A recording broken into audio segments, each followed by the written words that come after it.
Hello and welcome. You're watching News9 Live with me, Neha Khanna. Let's begin with the top story we're tracking at this hour.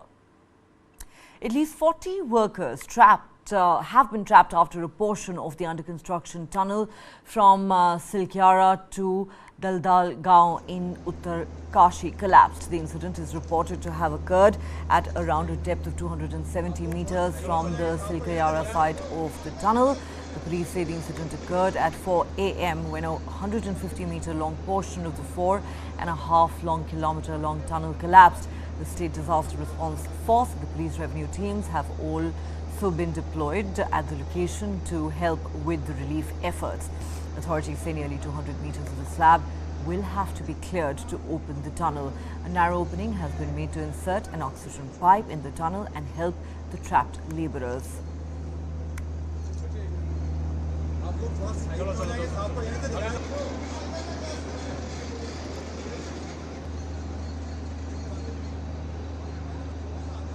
देखिए, यहाँ पर तेजी से जो बचाव का काम है, रेस्क्यू का काम है, मलबा हटाने का जो काम है वो तेजी से चल रहा है। और यहाँ पर चूंकि कंप्रेसर के माध्यम से उनको खाने के लिए भी जो लोग अंदर है, खाद्य सामग्री भी अंदर भेजी गई है और सभी लोग अभी पूरी तरह से ठीक हैं। उनसे लगातार यहाँ पर बात भी हो रही है, इसलिए हम आश्वस्त हैं कि जल्दी से जल्दी ये रेस्क्यू पूरा कर लिया जाएगा। और जो भी विशेषज्ञ हैं उन सभी से बात हो रही है। राज्य सरकार और केंद्र सरकार लगातार इसको लेकर गंभीर है। माननीय प्रधानमंत्री जी ने, गृह मंत्री जी ने, हमारे रेलवे मंत्री जी ने स्वयं सभी लोगों से बात की है। माननीय प्रधानमंत्री जी ने तो बहुत विस्तार से इस सारे घटनाक्रम की जानकारी ली है और उन्होंने हर संभव हमको भरोसा दिया है कि हम पूरी मदद करेंगे। और मैं सभी जो हमारे भाई अंदर हैं उनके पारिवारिक जनों से भी कहना चाहता हूं कि हमारा हर संभव प्रयास है कि उनको सुरक्षित जल्दी से जल्दी बाहर निकालें।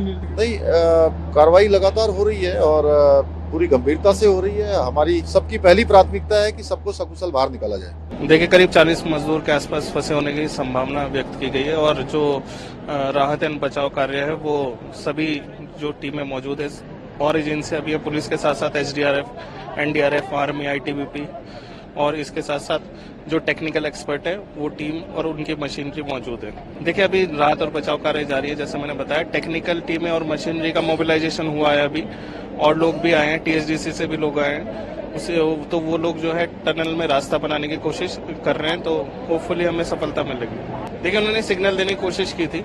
जो अंदर टीम हमारी मौजूद है उनके द्वारा बताया गया कि उधर से सिग्नल दिया गया है, तो इसे ये एक अच्छी खबर भी है कि अब हम काफी उम्मीद करते हैं कि हमें सफलता मिलेगी। अंदर की अभी मकिंग चल रहा है, एक्सवेटर और लोडर से मकिंग चल रहा है, हाईवा से निकालते जा रहा है और बाकी निकाल रहा है और वो माल गिर रहा है।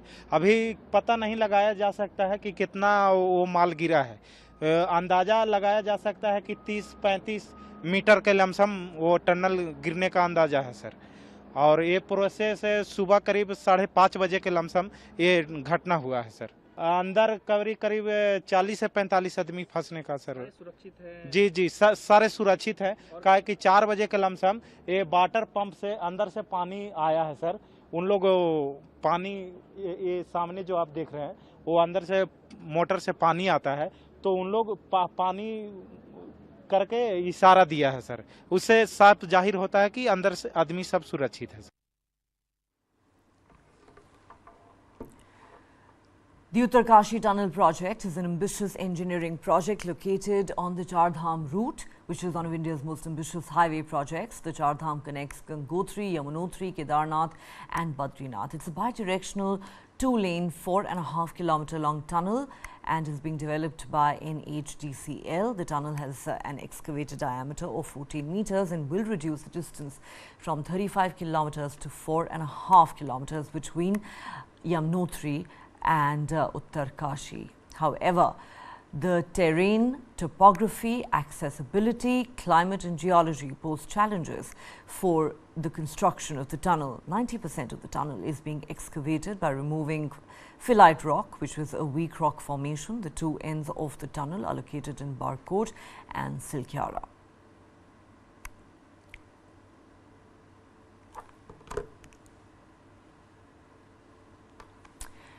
172 workers rescued by the Indian Army after an avalanche struck Zojila Tunnel project on the 14th of January 2023. These are some of the previous mishaps that have taken place in this under construction tunnel. On the 19th of May last year, that's 2022, 10 people died after the tunnel collapsed in the Khoni Nala of Jammu and Kashmir during an audit. 78 people died after a glacier burst resulted in the flooding of a tunnel in Topwan on the 7th of February in 2021. The ITBP in fact saved 12 people trapped in a tunnel after the Uttarakhand floods in February of 2015. The NDRF rescued 2 workers trapped after an accident in a tunnel in Bilaspur in September of 2015. A labourer was trapped in a tunnel for 6 days and rescued in January of 2011.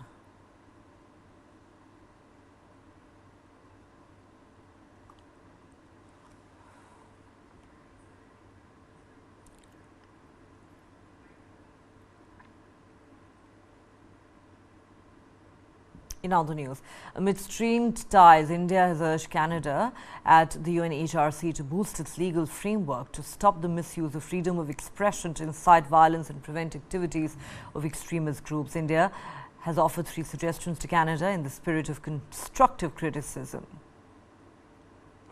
Thank you, Mr. Vice President. India welcomes and thanks the delegation of Canada for the presentation of their national report. We note the enactment of National Housing Strategy Act, Accessible Canada Act, and the National Strategy to Combat Human Trafficking. In the spirit of constructive dialogue, India recommends the following to Canada. 1. Further strengthen the domestic framework to prevent misuse of freedom of expression for inciting violence and disallow activities of groups which are promoting extremism. 2. Effectively prevent attacks on places of worship of religious and racial minorities, strengthen legislative and other measures to address hate crimes and hate speech. 3. Put an end to structural discrimination against children belonging to indigenous groups and address disparities in access to services by all children. We wish the delegation of Canada all success. I thank you. Well, so as part of its constructive criticism, India has offered 3 suggestions to Canada. The first one is to prevent the misuse of freedom of expression to incite violence and disallow activities by extremist groups. The second is to prevent attacks on places of worship and protect religious minorities. The third is to put an end to structural discrimination against children belonging to indigenous groups. But we have reached out to the Indian government and to partners around the world to get to the bottom of this, to take it seriously. That's why we were so disappointed when India violated the Vienna Convention and arbitrarily revoked the diplomatic immunity of over 40 Canadian diplomats in India. Think about it from our perspective. We have serious reasons to believe that agents of the government of India could have been involved in the killing of a Canadian citizen on Canadian soil, and India's response is to kick out a whole bunch of Canadian diplomats by violating their rights under the Vienna Convention. But every step of the way, we have tried to work constructively and positively with India, and we will continue to. And that means continuing to work with Indian government diplomats. This is not a fight we want to be having right now. But we will unequivocally always stand up for the rule of law, because that's who Canada. Now, ties between New Delhi and Ottawa have been hit since Trudeau accused Indian agents of being involved in the killing of Khalistani terrorist Hardeep Singh Nijjar, who was shot dead outside a Gurudwara in Canada's British Columbia in June this year. Nijjar was the chief of the banned Khalistan Tiger Force. He, in fact, was one of India's most wanted terrorists. India hit out at Canada, calling the allegations absurd and motivated.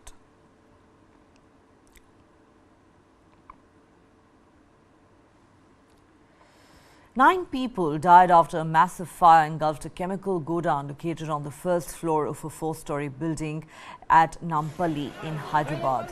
In no time, the fire engulfed the other floors of the building. 3 people sustained injuries. According to the police, the repair work of a car was underway in the godown on the ground floor. The spark spread to the chemical barrel kept in the godown and caused the fire. Fire tenders were rushed to the spot and tried to bring the blaze under control.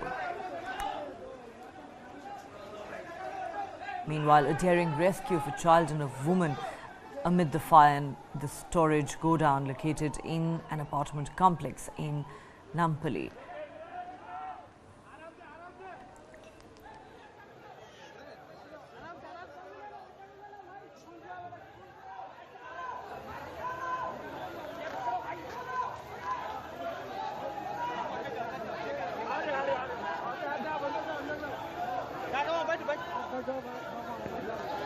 There were chemicals stored and in this tilt area, in the parking area. So there was a fire incident because of the chemicals. We don't know exactly what kind of chemicals are there, but generally these are construction and this fiber body related to coolers. That kind of chemicals are there. Fiber so total body related. They make fiber bodies. Sir, is it Yeah, basically some of the chemicals are surely inflammable. Okay, 21 people were rescued from the building. Out of that, 10 people were unconscious state, and we heard that 6 people died in that. Okay, other people are under treatment. Turmeric has been a staple in Ayurvedic medicine and South Asian cuisines for its anti-inflammatory properties and vibrant color. However, to enhance its color, turmeric is often adulterated with lead chromate, which is a neurotoxin, and this practice contributes to South Asia having the highest rates of lead poisoning globally. The practice explains why South Asia has the highest rates of lead poisoning in the world. Lead poisoning accounted for at least 1.4 million deaths in this region in 2019. The economic cost is crippling and is said to have lowered South Asian productivity equivalent of 9% of the GDP. However, Bangladesh has been able to show the way in battling turmeric adulteration. The country launched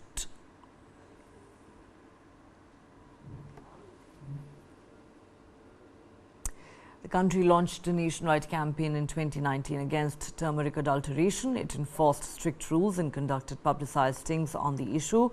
Bangladesh Prime Minister Sheikh Hasina actively addressed the problem on television, plastering bazaars with warnings and engaging local media to spread awareness. It reduced adulteration to zero within 2 years. It's now a case study for other South Asian nations.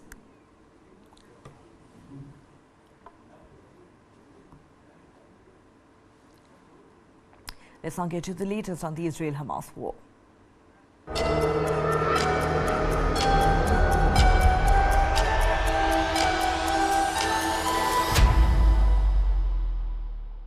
The following content may contain visuals that are disturbing, graphic, or sensitive in nature. Viewer discretion is advised. This material is intended for mature audiences and may not be suitable for all viewers. Please exercise caution while watching, and if you find such content distressing, we recommend discontinuing viewing.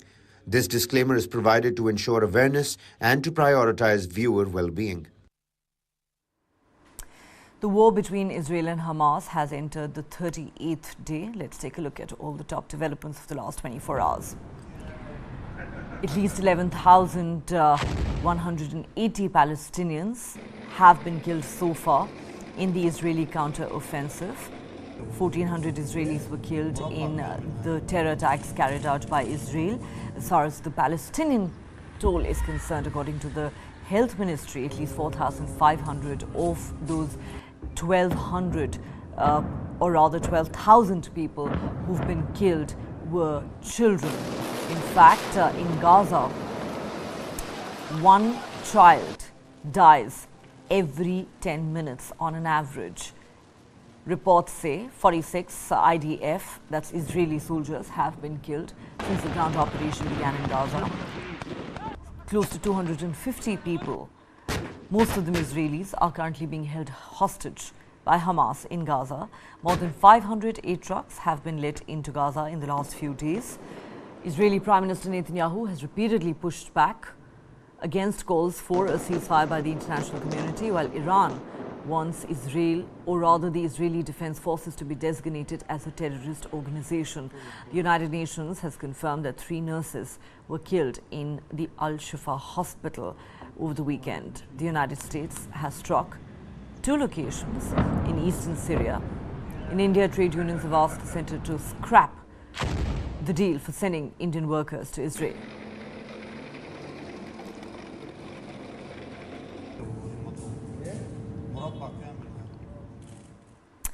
Prime Minister Benjamin Netanyahu has hinted at a possible deal to free the hostages being held by Hamas. Asked by the US media whether there is a potential deal to free more hostages, Netanyahu replied there could be. The Israeli Prime Minister, however, declined to provide any further details about this deal. He said, and I quote, "I think the less I talk about it, the more I'll increase the chances that it materializes." Close to 250 Israelis are being currently held in captivity by Hamas, which has said they could agree on a deal if there is a ceasefire. Prime Minister Netanyahu, on the other hand, has flatly rejected any calls for a ceasefire without the release of the hostages.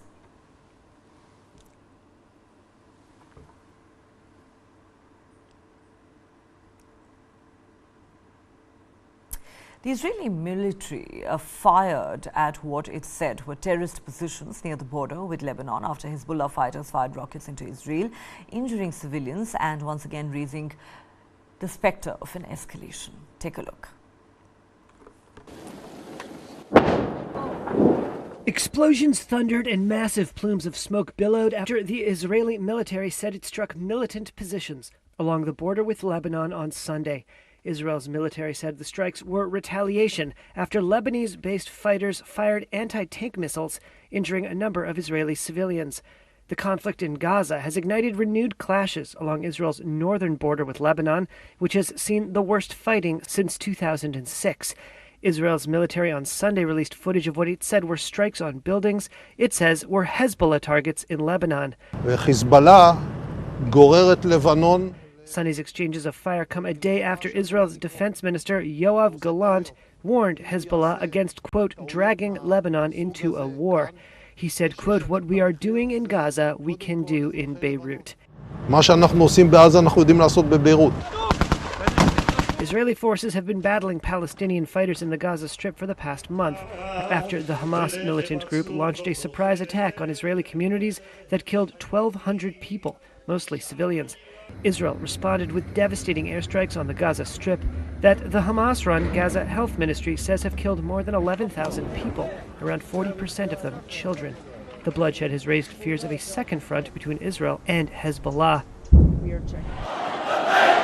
In an address on Saturday, Hezbollah leader Syed Hassan Nasrallah boasted about the group's weaponry and pledged that the front in the south against its sworn enemy would remain active.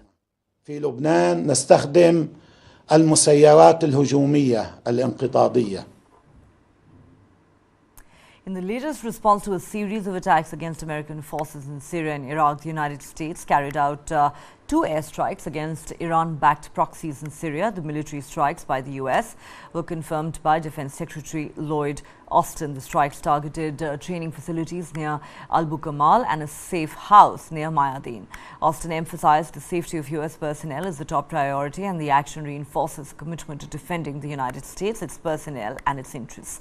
This marks the 3rd strike since the 26th of October amid ongoing attacks triggered by the Israel-Hamas war. Austin recently participated in talks with his Indian counterparts in New Delhi on the 10th of November.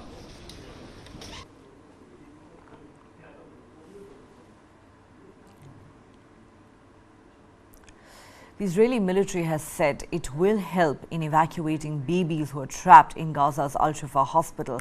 The announcement was made by the Israeli military spokesperson Daniel Hagari. We're speaking directly and regularly with the hospital staff. The staff of the Shifa hospital has requested that tomorrow we will help the babies in the pediatric department to get to a safer hospital. We will provide the assistance needed.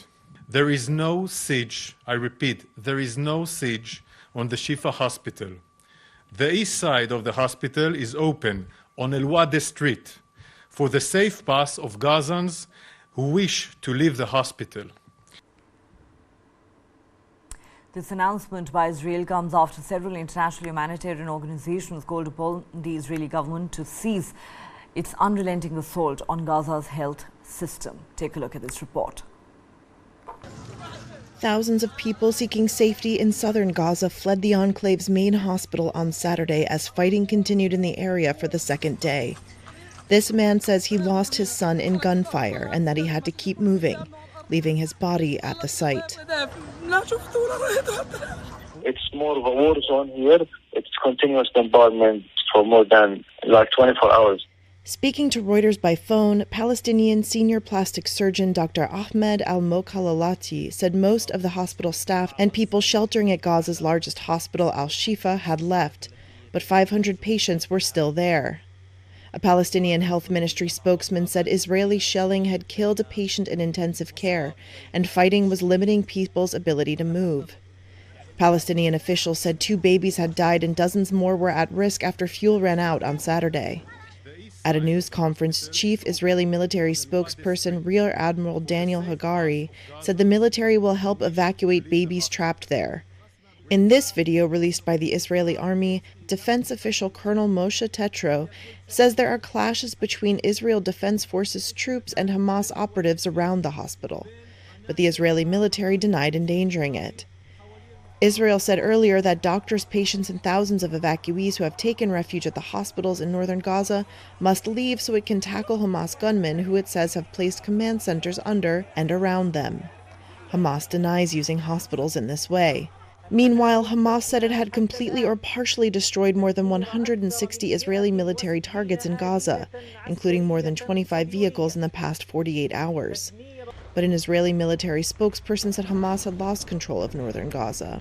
Israeli Prime Minister Benjamin Netanyahu repeated in a press conference on Saturday his aim that Israel take security control over Gaza for an indefinite period, saying we won't stop until the mission is completed. Dr. Rick Brennan, the regional emergency director of the World Health Organization, says the situation is desperate. 50% of those hospitals are non-functioning right now. Those that are functioning are working well below their capacity because of a lack of fuel, a lack of medicines, a lack of water and necessary medical supplies.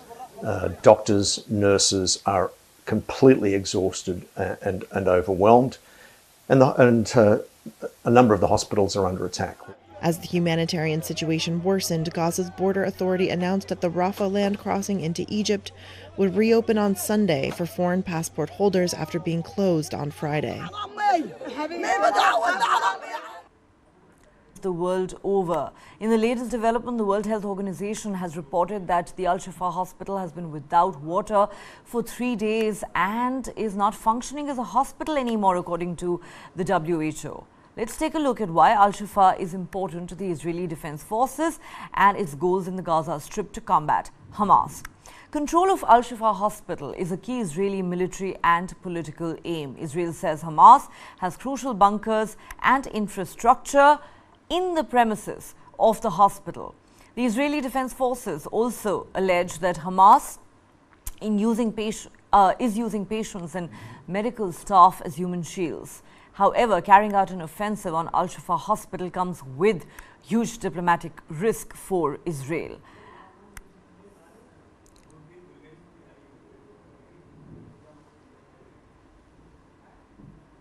The United States has made it clear that it does not wish to see any fighting in Gaza's healthcare facilities.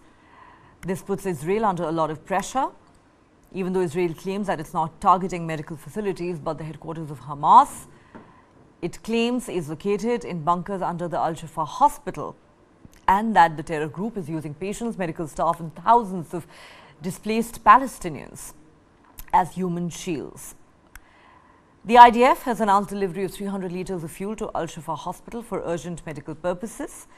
They also say Hamas prohibited the hospital from accepting this fuel, and Hamas was looking to siphon off the fuel for military purposes. After Israel's latest attacks on the Al-Shifa hospital compound, health officials and people trapped inside Gaza's largest hospital rejected Israel's claims that it was helping babies and others evacuate, as reported by the Associated Press. The World Health Organization has called for an immediate ceasefire in light of the situation.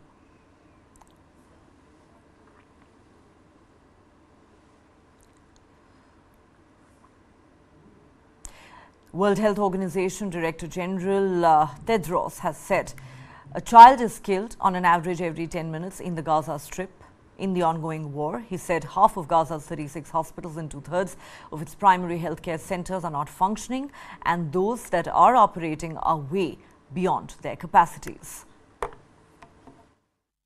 Tens of thousands of displaced people sheltering at hospitals, families crammed into overcrowded schools, desperate for food and water.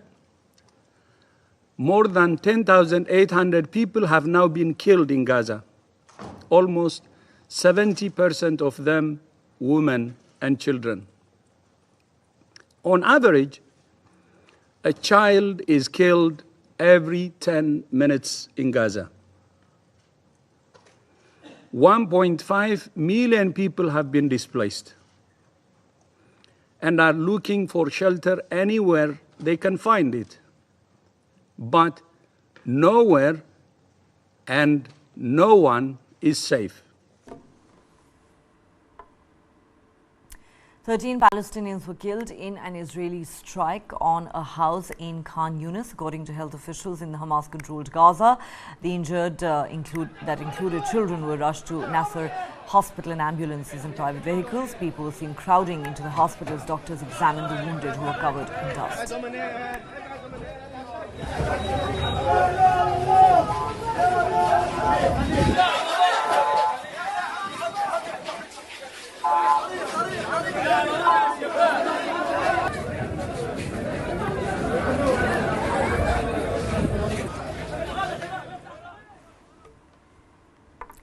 The Israeli Defense Forces are continuing their raids on terror camps in Gaza Strip. The IDF combat teams are carrying out raids on the outskirts of the Shati camp while targeting terror infrastructure located in central government institutions in the heart of a civilian population, including schools, universities, mosques and activist homes.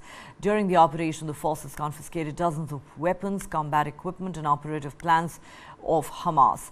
The Israeli Defense Forces also raided the home of a senior member of the Palestinian Islamic Jihad and found many weapons hidden inside the children's room.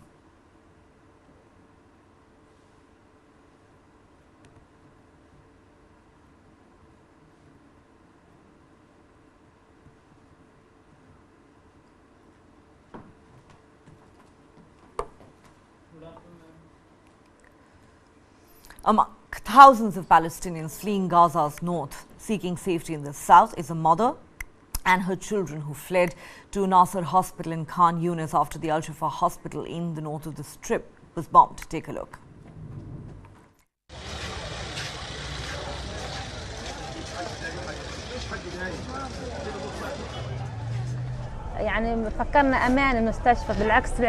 We thought the hospital was a safe place, but it wasn't. If we had stayed another 5 minutes, we would have been killed. They started to bomb us and we ran away from Al-Shifa.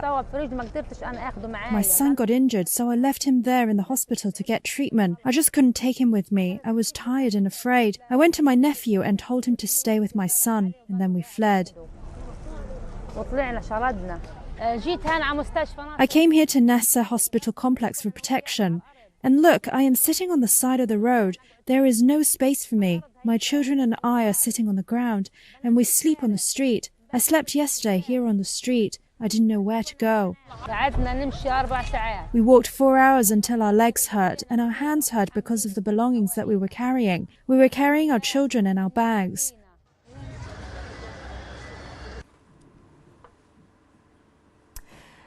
A Gazan residing in a school run by the UN Palestinian Refugee Agency in Beit Lahia said he was searching for a safe place to save himself and his family, standing in front of a crater from a fresh Israeli airstrike. The man, who is displaced and currently staying in the school with 18 of his family members, said UNRWA schools too are unsafe. Palestinian officials have said at least 11,180 Gazan residents have been killed in Israeli air and artillery strikes since the 7th of October, and 40% of them were children.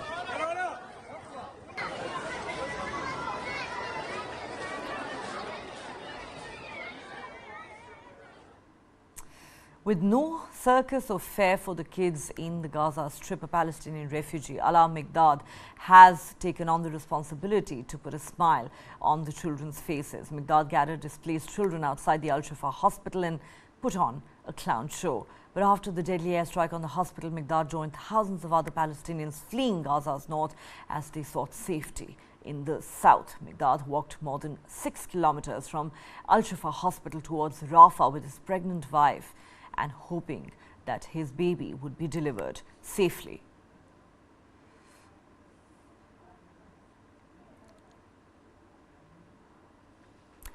Egyptian security forces have said the first group of foreigners and injured Palestinians have been evacuated after the border crossing reopened in Egypt. At least 7 injured Palestinians arrived on Egyptian soil to receive medical treatment. More than 80 foreign nationals and dependents with more undergoing border procedures are expected to cross over. More than 30 Egyptians have crossed over as well. Evacuations through the border crossing, the only entry point to Gaza not controlled by Israel, was suspended for a third time on Friday after issues over transportation of Palestinians from northern Gaza. It's been hard for me and my brother. It's been really hard for me and my brother and other people, millions of people. We came from the north. We walked more than 5 kilometers on feet, and it's been so hard. And people were dying. We're mentally unwell. It's been really a tough time, and we really would like to go back to the United States and be safe. Just to mention to you, I am an old man, age of 78 years old, and this is the first time for me to see such harrowing things, to the point my sister getting psychopath from what we have seen, and she is frightened, and I cannot leave her anymore. So please appreciate the suffering we have been facing for the whole last month, especially the first week. Gaza Strip, everybody can see it in the TV. Nobody needs to talk. You have seen, everybody in the world have seen the pictures of the people in Gaza and what's happening. Whatever I speak, I will not express like what you saw. Dual national Palestinians wait at the Rafah border crossing, hoping to evacuate to Egypt. Intense fighting between Israel and Hamas in the Gaza Strip has accelerated an exodus of people towards Gaza's south. Thousands remain trapped in Gaza's hospitals as Israel's air and ground campaign to destroy Hamas brings the fight to key medical installations.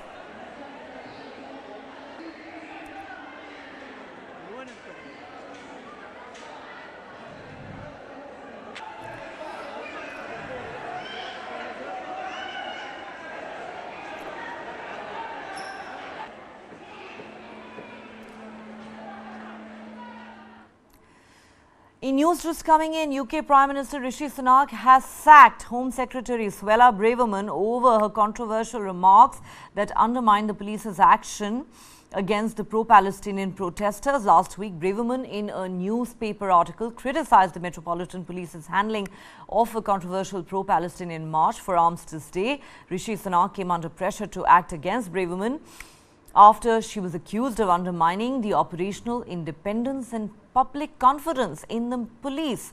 In a piece for The Times, Braverman accused the police of playing favourites with how it handled controversial protests by showing a more lenient attitude to left-wing protesters compared to the right-wing counterparts. Critics, both from the opposition parties and fellow Tory MPs, called Suella Braverman's comments offensive and inflammatory. She's in fact been accused of stoking tensions because after her article appeared in the newspaper, several right-wing protesters took to the streets in the UK.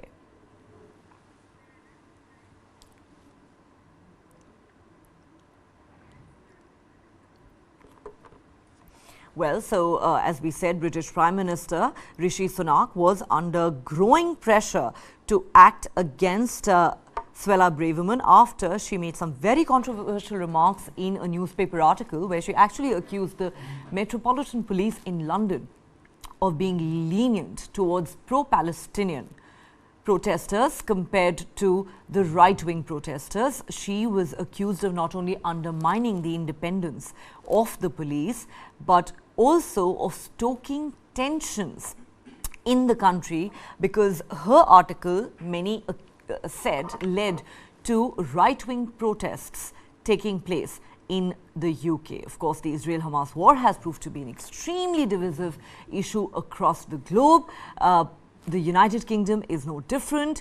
There have been multiple pro-Palestine and pro-Israel protests in that country since the 7th of October when the war first broke out.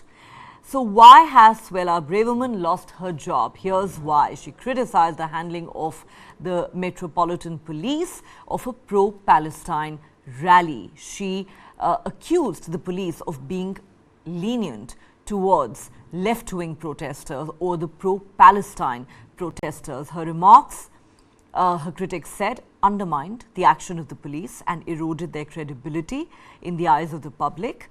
Prime Minister Rishi Sunak was under growing pressure to act against Suella Braverman. As we said, it's not just the opposition parties, but even her own party MPs wanted action taken against the Home Secretary, who has been controversial even in the past, with many accusing her of taking a hardline stance on multiple issues, including the issue of immigration. Rishi Sunak finally taking pressure, following all that pressure and taking action against Suella Braverman, who has now been sacked as the Home Secretary of the United Kingdom. All right, let's now go back to the war between Israel and Hamas. It is clearly taking a huge toll on the economy and infrastructure of both Israel and Gaza. It has reportedly cost Israel $260 million every single day, a lot more than the country had first predicted or expected, putting strain on public finances. The war has cost Israel's economy $8 billion in the last 5 weeks. Benjamin Netanyahu's controversial payouts to ultra-Orthodox schools to the tune of $3.6 billion and other causes championed by right-wing parties have already stretched Israel's treasury. This has impacted the markets as well. Finance Minister Bezalel Smotrich will unveil a new budget amidst these constraints. The budget will be for the last 2 months of 2023 and the year ahead. Here are the latest estimates from international organizations on the socio-economic impact of the Israel-Hamas conflict.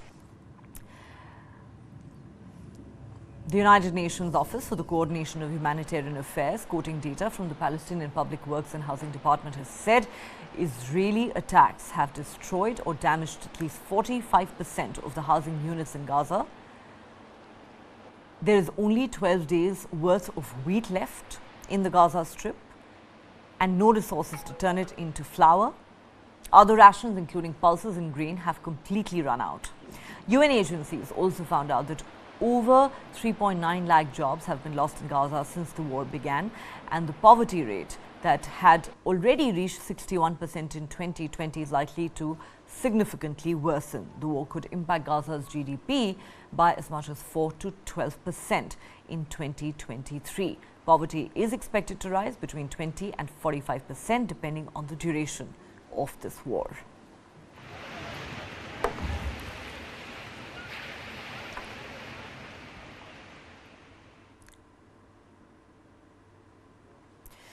About 50 protesters demonstrated in Tel Aviv calling for a ceasefire as Israeli forces continue their assault on the Gaza Strip. These protesters said they're against the indiscriminate killing of civilians in Gaza, something that has been going on since the 7th of October. Since the war between the Israeli Defense Forces and Hamas broke out in the Gaza Strip, there have been calls for a ceasefire and release of the hostages. Placards held by these protesters read "Ceasefire now" and "No winners in any war." especially children, no matter if... We are here to protest against the indiscriminate killing of civilians that we are seeing in the past weeks by Hamas and by the F in the Gaza Strip. We are calling for a ceasefire now and release of the hostages and going towards a solution to this never-ending bloodshed and continued killing. If they're Palestinians, we want everyone that live inside the border and outside of it, whether it's within Israel, the Gaza Strip or the West Bank, to live in peace and equality. Japan's self-defense forces held mock tsunami evacuations on Yonaguni Island near Taiwan in drills that local officials said could help the residents respond to any future Chinese attack on their neighbor. A Japan force statement said the exercise was about natural disaster preparedness, but also gives people something to think about that may come in handy later during a Taiwan emergency.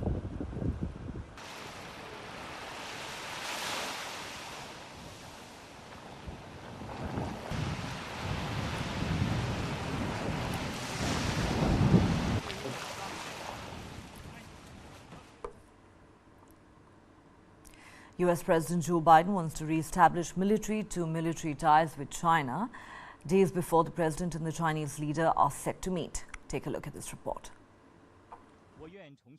US President Joe Biden will push China to re-establish military ties this week. That's according to White House National Security Advisor Jake Sullivan on Sunday, ahead of the expected meeting between Biden and Chinese President Xi Jinping in San Francisco. In an interview with CBS, Sullivan said that, quote, "The president is determined to see the reestablishment of military-to-military ties because he believes it's in the U.S. national security interest," and that, quote, "We need those lines of communication so that there aren't mistakes or miscalculations or miscommunication." Later, speaking with CNN, he also said Biden would seek to, quote, "advance the ball with Xi on military ties," which he considers a, quote, "top agenda item," but declined to provide further details. Beijing has largely severed military-to-military communication with Washington after then U.S. House Speaker Nancy Pelosi visited Taiwan in 2022, the democratic island China claims as its own. Prior to the rupture over Pelosi's visit, the U.S. and Chinese militaries cooperated on exercises and training, such as this joint humanitarian relief drill in southwest China in 2016. Biden is set to meet Xi on Wednesday at the Asia-Pacific Economic Cooperation Summit in California. It will be only their second in-person meeting since Biden took office in 2021. After a 6-week trial, which heard testimonies from 5 complainants, former Canadian fashion mogul Peter Nygaard was found guilty of 4 counts of sexual assault by a Toronto jury. Former Canadian fashion mogul Peter Nygaard on Sunday was found guilty of 4 counts of sexual assault by a Toronto jury, according to CBC News. The 82-year-old was on trial for 5 counts of sexual assault and 1 count of forcible confinement, linked to incidents between the 1980s and mid-2000s. Over the 6-week trial, the 5 complainants testified Nygaard attacked them in the private bedroom suite of his downtown Toronto office building. He was acquitted of the 5th count of sexual assault and the count of forcible confinement. Nygaard's lawyer did not immediately respond to requests for comment. Born in Finland, Nygaard grew up in Canada, eventually running his namesake clothing companies and becoming one of the country's wealthiest people. Canadian police arrested Nygaard in late 2020 at the request of the United States, where he was accused of using his businesses to lure women and girls to sexually gratify himself and his associates. Toronto police laid their own charges against him a year later. Nygaard also faces charges of sexual assault and forcible confinement in Manitoba and Quebec. CBC News reported he is fighting extradition to the U.S., where he faces charges in New York for 9 offenses, including conspiracy to commit racketeering, transportation of a minor for purpose of prostitution, and sex trafficking by force, fraud, or coercion. Migrants continue to cross into the United States from Mexico through the open edge of the border wall in Jacumba Hot Springs in California. For months now, a makeshift camp has seen migrants pass by in the eastern San Diego desert, where they wait to be processed by Border Patrol officials. Overwhelmed by a record number of asylum seekers from around the world, U.S. border officials have released thousands of migrants on the streets in San Diego, in the San Diego area in October, including about 1,400 in the beach town of Oceanside. U.S. border officials picked up more than 204,000 migrants in San Diego in the 11 months through August, up 27% from the same period the previous year.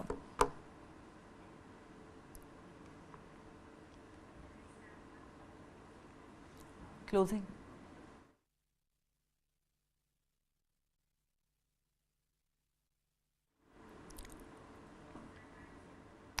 Well, that's it from me for now. Thanks so much for watching, but stay tuned to News9 Live for the latest news updates.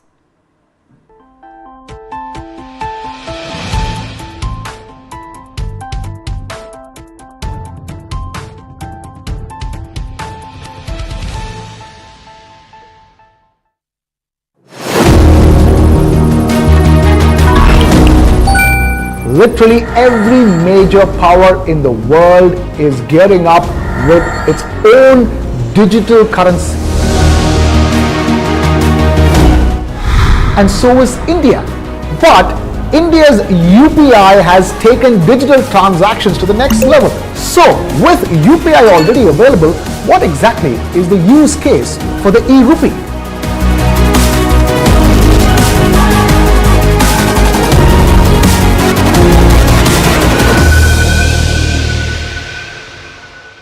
This and more streaming on world's first news OTT. News9 Plus, download now.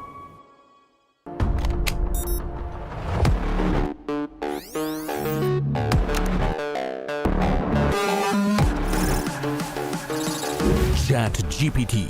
It can generate codes and human-like responses through text, write stories, and do a lot more. I work in a newsroom with anchors, researchers and scriptwriters, graphic artists, producers, video editors, camera crew. But does a newsroom really need them today? All of us have to think about unique and distinctive value addition that cannot be automated or repeated or replaced by a machine. ChatGPT may kill many companies. A human has to be in the loop with an ability to control this. Dark Side of the Boom. Streaming now.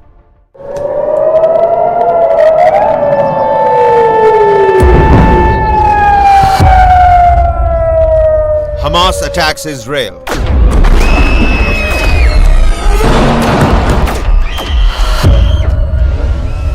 Israel Defense Forces strike back at Hamas. As the war unfolds, watch the comprehensive coverage of the Israel war only on News9 Plus.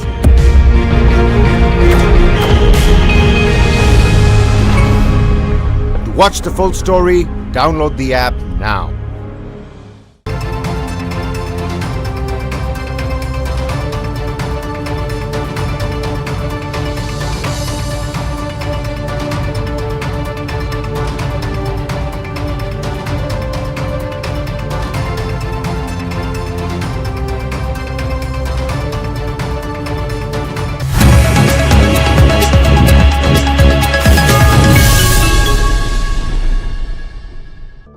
On October 7, Hamas led an unprecedented terror attack in southern Israel, killing over 1,400, most of whom were civilians. Over 212 hostages ever since remain in Hamas custody at an undisclosed location in Gaza. Israel has launched never-seen-before airstrikes in Gaza, killing over 5,000 people already. Let's look at Israel's premier intelligence agencies. The first and foremost, the known world over, is the Mossad, which is the foreign intelligence wing of Israel. The second is Amman, which is the military intelligence of the Israeli Defense Forces. And third, one of the most critical, is the Shin Bet, which is the internal security agency that looks at the human intelligence on a wider scope. Israel has several other smaller intelligence agencies like the Israeli Intelligence Corps and its Unit 8200, which collects signals intelligence, but these three agencies and their thousands of operatives form an iron triangle responsible for warning Israel of preemptive terror attacks. Conversation in the intelligence community globally has revolved around the unthinkable failure of these agencies who couldn't preempt or provide strategic warning alerts. The attack was planned over a year ago. The massive preparation, training, and transport of ammunition and other material should have attracted some attention. Even the Five Eyes Western intelligence agencies with close ties to Israel seem to have been completely missed the attack. They seem to have continuously focused on the ongoing Russia-Ukraine war and China's provocations. Now, Israel's intelligence gathering from Gaza primarily focuses on Shin Bet's human intelligence, that is, collecting human intelligence from the areas where Gaza really operates from the Hamas inside the Gaza. The collection and the analysis of the human intelligence as well as the SIGINT from Amman and military